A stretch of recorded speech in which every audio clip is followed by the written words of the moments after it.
नमस्कार, आप सभी को वॉइस ऑफ करियर में स्वागत है। आज मैथमेटिक्स का प्रॉफिट एंड लॉस चैप्टर को पढ़ेंगे।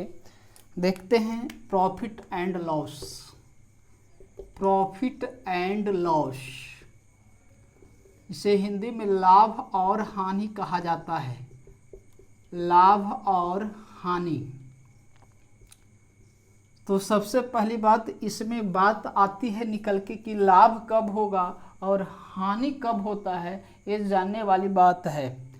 यहाँ पर जानेंगे एक चीज होता है क्रय मूल्य, क्रय मूल्य, और दूसरा होता है विक्रय मूल्य। विक्रय मूल्य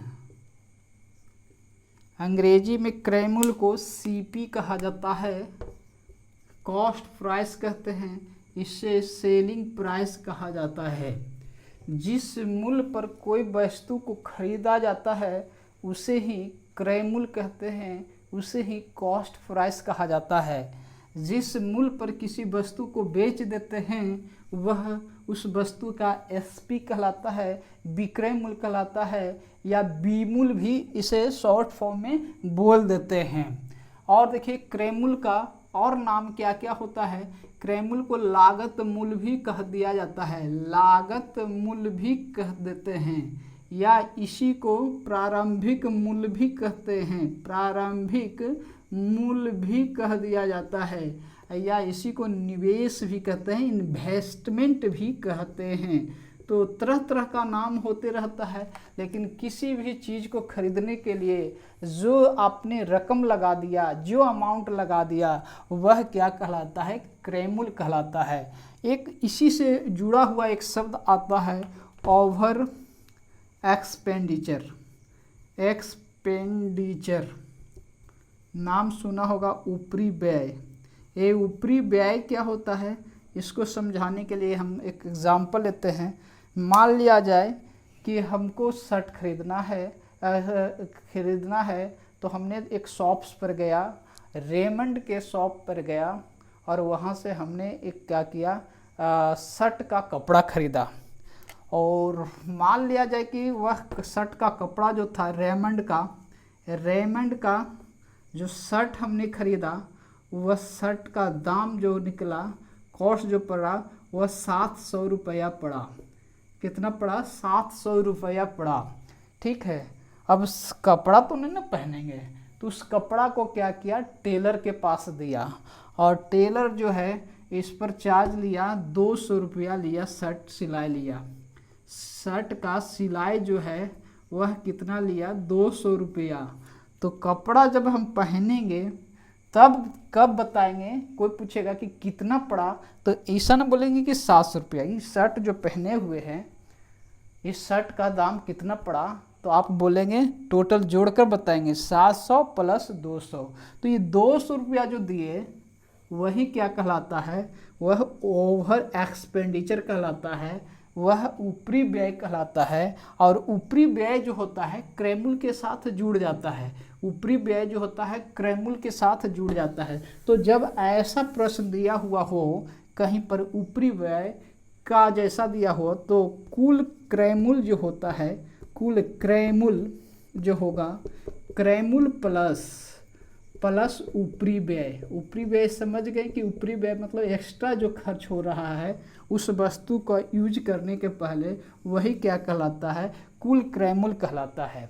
जैसे कि मान लिया जाए कि हमको विदेश से कोई सामान मंगवाना है, 1 लाख रुपया का सामान मंगवाया, 1 लाख का कोई सामान पड़ा, विदेश में पड़ा, लेकिन इंडिया में लाने के लिए क्या किया कि भारत सरकार का टैक्स देना पड़ता है।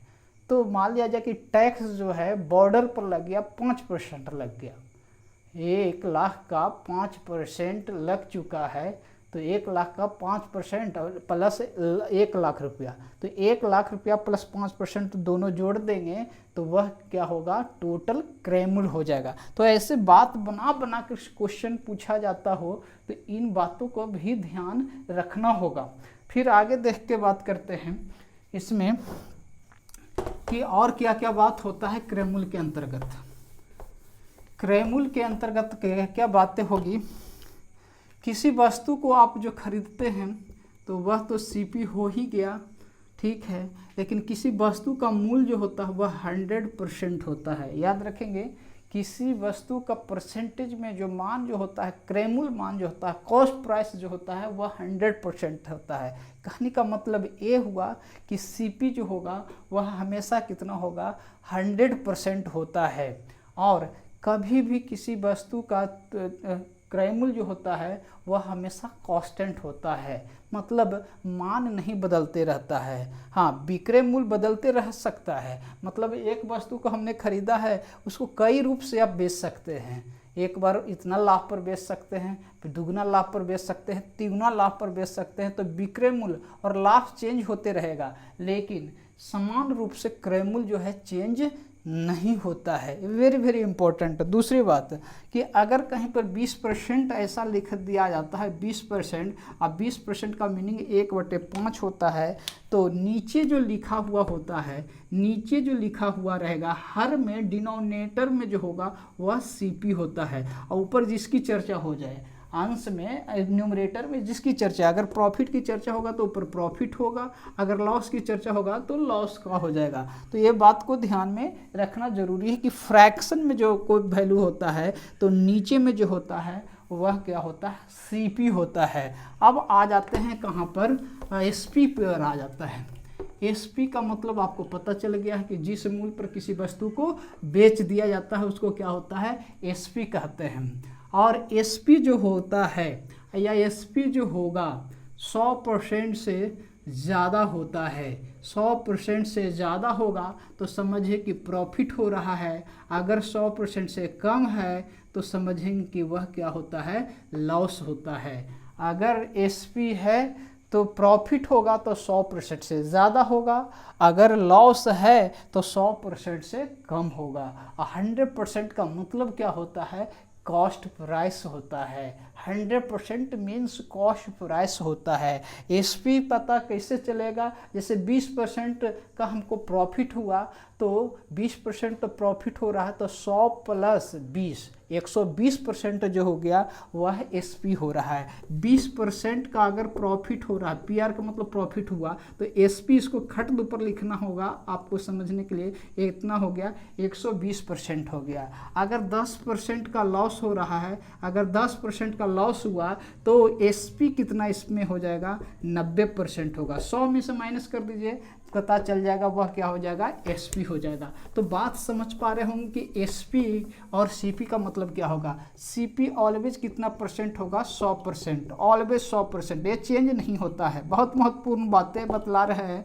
सीपी ऑलवेज क्या होता है, अनचेंज होता है, कांस्टेंट होता है, ये बदलता नहीं है। लेकिन एसपी का मान जो होता है बदलते जाता है। जैसे देखिएगा, प्रॉफिट मान लिया जाए, प्रॉफिट यहाँ पर प्रॉफिट 10% का हुआ, P4 प्रॉफिट हो गया, तो एसपी जो हो जाएगा इसका 110% हो जाएगा। अगर यहाँ पर 5% का लॉस हो गया, 5% का लॉस हो गया, तो एसपी का मान कितना हो जाएगा, 100 - 5 अर्थात 95% हो गया। अगर यहाँ पर प्रॉफिट हो गया, 20% प्रॉफिट हो रहा है, इसका मतलब 120% हो गया। कहने का मतलब ये हो रहा है कि प्रॉफिट लॉस जो है, प्रॉफिट जो है लॉस जो है बदलेगा, तो एसपी का मान प्रॉफिट के केस में 100 से ज़्यादा होगा और लॉस के केस में 100 से कम होगा। जबकि क्रय मूल्य ऑलवेज कितना परसेंट होता है, 100% होता है। इतनी बातें समझ में आ चुकी है, सब बहुत काम आने वाला है। इससे क्या होगा, बड़ी स्पीड पकड़ता है। और देखेंगे, ध्यान रखेंगे, और ध्यान क्या रखने वाली बात है कि सीपी और एसपी ये दोनों का डिफरेंस मतलब अंतर ही कहलाता है प्रॉफिट, ही कहलाता है loss. Very very important. CP और एसपी का अंतर ही क्या कहलाता है, प्रॉफिट कहलाता है, और क्या कहलाता है, लॉस कहलाता है।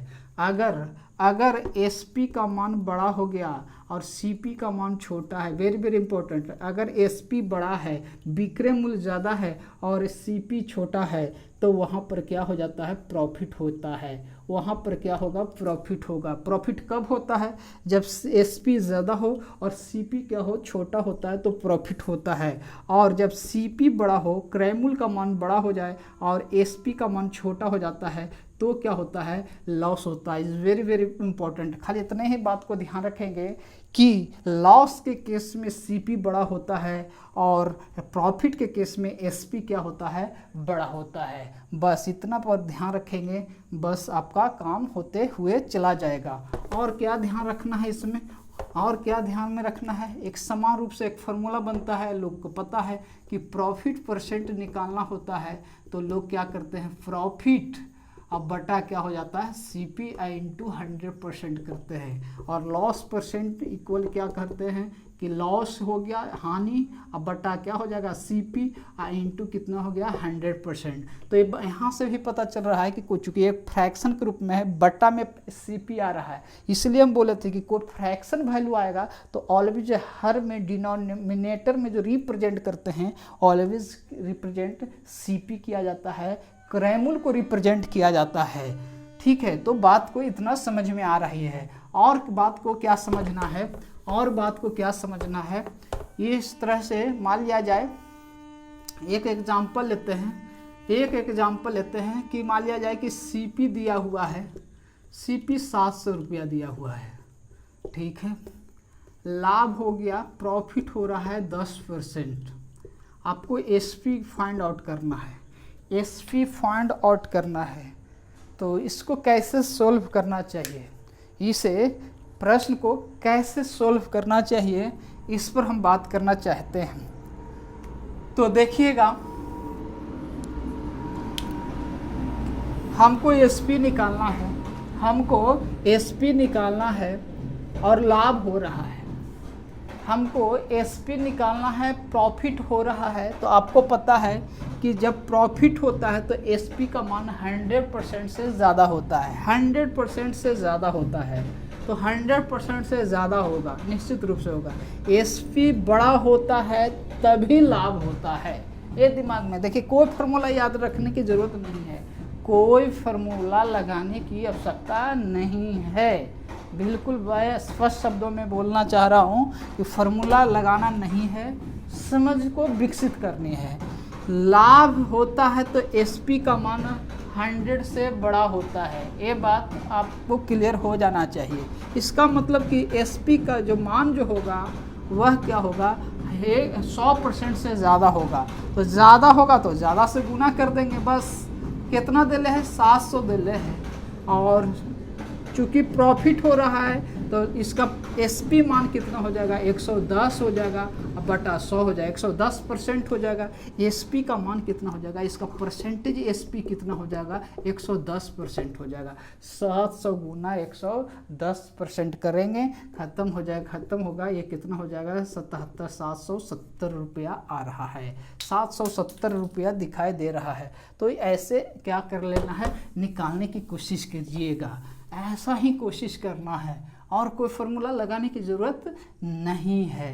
मान लीजिए कि SP दिया हुआ है, 720 रुपया दिया है, ठीक है, और यहाँ पर लॉस दे दिया है, कितना, 20% दिया है। CP का मान निकालना है, कोई फार्मूला लगाने की ज़रूरत नहीं है, कुछ भी फार्मूला मत लगाइए, थोड़ा सा दिमाग पर प्रेशर डालना है। क्या प्रेशर डालना है कि लॉस के केस में CP बड़ा होता है। लॉस तभी ही होता है जब CP बड़ा होता है, तभी लॉस हो सकता है। तो CP को हमको बड़ा करना है, 20% का लॉस हो चुका है, तो CP बड़ा होगा कैसे, देखिए 720 लिख दिए, ठीक है। तो 20% लॉस है, तो 20% लॉस है, तो इसको कैसे लिखा जाएगा, 80/100 लिख सकते हैं, या 100/80 लिख सकते हैं। अब एकरा में दोनों में बड़ा कौन है और छोटा कौन है, CP बड़ा होता है, CP बड़ा होता है। CP देखिए 80/100 लिखेंगे या 100/80 लिखेंगे, हमको बड़ा करना है, तो बड़ा कौन होगा, 100/80 हो जाएगा, 100/80 बड़ा है।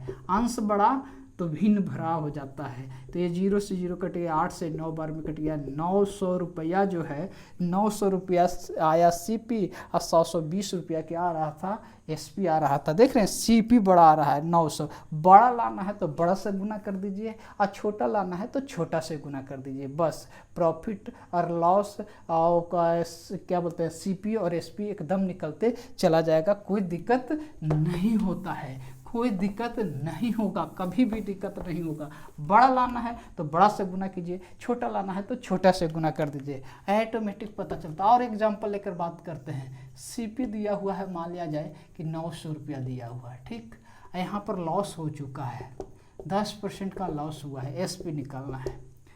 अब देखिए लॉस होता है, लॉस होता है, लॉस के केस में क्या होता है, क्रय मूल्य बड़ा होता है, क्रय मूल्य बड़ा होता है। तो अब विक्रय मूल्य क्या होता है, छोटा होता है। विक्रय मूल्य छोटा, हमको जो निकालना है उस पर बात करना है। दिया हुआ है ठीक है, लेकिन जो निकालना है उस पर बात करना है। हमको एसपी निकालना है, लॉस हो गया है तो लॉस में होगा तो 90/100 या 100/90, क्योंकि हमको छोटा करना होगा, एसपी छोटा होगा तभी क्या होगा, लॉस हो सकता है।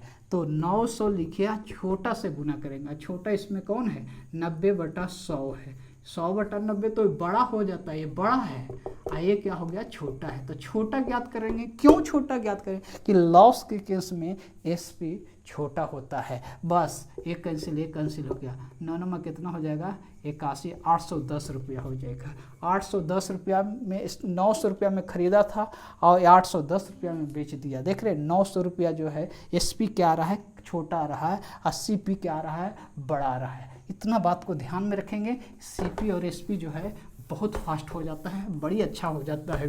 कोई फार्मूला लगाने की यहाँ पे आवश्यकता नहीं है।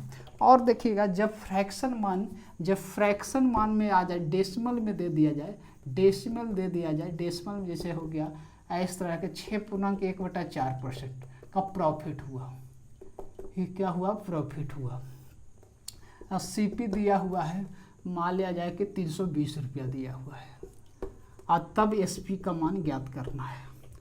जब परसेंटेज प्रॉफिट या लॉस जो होता है वो फ्रैक्शन में या डेसिमल में दिया हुआ हो, तब उस स्थिति में उसका फ्रैक्शन वैल्यू से ज्ञात करना चाहिए। आपको ये मालूम होना चाहिए कि ये जो वैल्यू जो है, ये जो 6.1/4 जो है, 6.1/4 का मतलब होता है 1/16 होता है। आपको बताए थे कि नीचे में जो होता है सीपी होता है और ऊपर में जो होता है एसपी होता है। सॉरी, जिसकी चर्चा हो, प्रॉफिट की चर्चा है तो प्रॉफिट की चर्चा है। इसका मतलब सीपी का रेशियो कितना हो जाएगा, 16 हो जाएगा। और एसपी चूँकि प्रॉफिट हो रहा है तो प्रॉफिट के केस में एसपी का मान बड़ा होता है। बड़ा कैसे आ सकता है, तो जोड़ने से आएगा। तो 16 रुपया है क्रय मूल्य, 1 रुपया प्रॉफिट है, तो कितना हो जाएगा, 17 रुपया। क्यों जोड़ेंगे, ये बात को समझना है। ये नहीं कि खाली प्रॉफिट है तो जोड़ दो, ये गलत तरीका है। प्रॉफिट है तो जोड़ दो, ये सही बात नहीं है। प्रॉफिट है तो इसीलिए जोड़ दिया गया है क्योंकि प्रॉफिट के केस में एसपी क्या होता है, बड़ा होता है। ये आपको माइंड आपको बहुत दूर तक ले जाएगा। लेकिन प्रॉफिट है तो जोड़ दो, ये सही बात नहीं है, ये गलत भी हो जाता है। आगे हम क्वेश्चन भी करवाएंगे और वहाँ पर याद करवाएंगे इस बात को कि क्या है कि प्रॉफिट भी हो रहा है फिर भी हम घटा रहे हैं, तो ऐसा भी सिचुएशन होगा। बस इतना देखना है कि प्रॉफिट के केस में एसपी क्या होता है, बड़ा होता है, बस। तो इसलिए जोड़ दिया गया है। अब देखिए सीपी दे रहे 320 रुपया, यहाँ पर रेशियो में कितना है, 16, 320 लिख दिए, कितना गुना है, 20 गुना है। तो यहाँ पर भी 20 गुना करेंगे तो ये कितना हो जाएगा, 17 दूनी के 34 हो गया। 340 रुपया विक्रय मूल्य हो गया, 320 रुपया क्या है, आपका क्रय मूल्य हो गया। तो जब फ्रैक्शन वैल्यू दिया जाता हो तो रेशियो मेथड बहुत काम करता है। इसलिए हमने परसेंटेज चैप्टर पढ़ाया होगा तो बार बार बतलाया होगा कि परसेंटेज को किसी भी तरह से आप तो इसको पढ़ने का प्रयास कीजिए, समझने का प्रयास कीजिए। जितना आपका अंडरस्टैंडिंग विकसित होगा, हर डाटा पर होगा, हर चैप्टर आसान होते चला जाएगा। तो ये जो चीज़ है आपका बहुत बेसिक चीज़ है जो मैं बतलाया। आगे जो हम बतलाएंगे हर टाइप का क्वेश्चन, परसेंटेज में जितने भी टाइप का क्वेश्चन बनते हैं हर टाइप बाय टाइप करके अलग सेपरेट कर करके आपको बतलाने का प्रयास करेंगे। तो आज का वीडियो यहीं पर रहेगा। वीडियो पसंद आता हो तो लाइक कीजिए, शेयर कीजिए, सब्सक्राइब कीजिए। ठीक है, तो नेक्स्ट वीडियो में फिर से मिलते हैं।